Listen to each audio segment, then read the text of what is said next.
თქვენ ახსენეთ ზოგადად ჩვენს რეგიონში რთული ვითარება და ის რომ საქართველო არ გადაიქცევა მეორე სომხეთად, სადაც დღეს მართლაც მძიმე პროცესების მომსწრენი ვართ. აზერბაიჯანის პრეზიდენტმა განაცხადა, რომ სომხეთი ფაშისტური სახელმწიფოა და ამ ფაშიზმის აღმოფხვრა მისი მიზანია. დავიწყოთ იმით, რომ მალიავის სიტყვებში ერთი დადებითი მომენტი იკვეთება. ის სომხეთს მაინც სახელმწიფოდ თვლის და ეს მკაფიოდ გამოკვეთა კიდეც. ჯერჯერობით მიაჩნია, რომ სომეხ ხალხს საკუთარი სახელმწიფო აქვს. სულ ერთია, როგორიც არ უნდა იყოს ის. სომხეთის მაგალითი ყველაზე უფრო თვალსაჩინოა. სოფლიოს ნებისმიერ რეგიონში, არა მხოლოდ ჩვენთან, ახლო აღმოსავლეთში, არა მხოლოდ კავკასიაში, არამედ ევროპაშიც.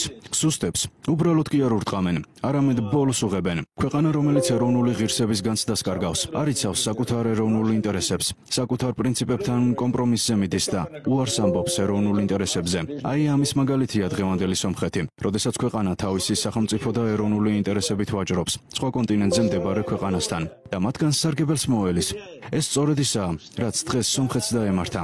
ისტორია მეორდება. 100 წლის წინათ ლენინი სომხეთის საზღვრებისა და სომხეთისგან მშვიდობის თაობაზე თურქეთს მოელაპარაკა. ამ შეთანხმების საფუძველზე არარატის მთა და ქალაქი ტრაბზონიც სომხეთის შემადგენლობაში უნდა შესულიყო. სომხეთის ზღვაზე გასასვლელი ექნებოდა. ზუსტად არ მახსოვს, მაგრამ თუ არ ვცდები, ბათუმთან დაკავშირებითაც კი მიმდინარეობდა მოლაპარაკებები, რომ ისიც სომხეთის ნაწილი ყოფილიყო, მაგრამ ფაშინიანის მაშინდელმა წინამორბედებმა თქვეს, არ გვაინტერესებს, ამ შეთანხმებას ხელს არ მოვაწერთ.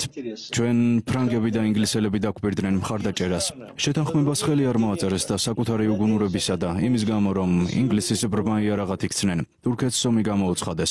მხოლოდ მას მერე, რაც ლენინი მეორედ ჩაერია, მან მოახერხა სომხეთის სახელმწიფოს არსებულ საზღვრებში დაკანონება. წინააღმდეგ შემთხვევაში სომხეთი არ იარსებებდა. რაც შეეხება ფრანგებს, თურქეთის ტერიტორიაზე ერთ-ერთ დასახლებაში, რომლის სახელწოდებასაც ახლა ვერ ვიხსენებ, სომეხი მოსახლეობა ცხოვრობდა.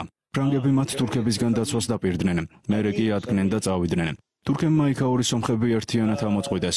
ესაა გაკვეთილი სომხეთში მომდინარე მოვლენებთან დაკავშირებით. სომხებმა არასდროს არანაირ ვითარებაში არ უნდა თქვან უარი თავიანთ ჭეშმარიტი მეგობრების დახმარებაზე. არ მიენდონ მათ დაპირებას, ვინც შორს იმყოფება. მათ თქვენ სრულებით არ ადარდებთ.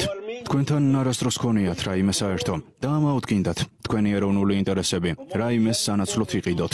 ასეთ რამეს ვერ იყიდი, ეს შეიძლება მხოლოდ დაიცვა. ამიტომ დღეს სომხეთი სუსტია, აზერბაიჯანი კი ცდილობს ამით ისარგებლოს. ალიევი თავის განცხადებებში სომხეთს ჯერჯერობით სახელმწიფოდ მიიჩნევს. ხვალ შეიძლება ესეც შეიცვალოს და არ მგონია სომხეთის მეზობელმა, ვისაც სომხეთისადმი მუდამ განსაკუთრებული სიყვარული ახასიათებთ. გულისხმობ თურქებს. ამის გამო მაინც და მაინც იდარდონ. იმას კი ვერ ვიტყვი. შეძლებს თუ არა ირანი სომხეთის გადარჩენას.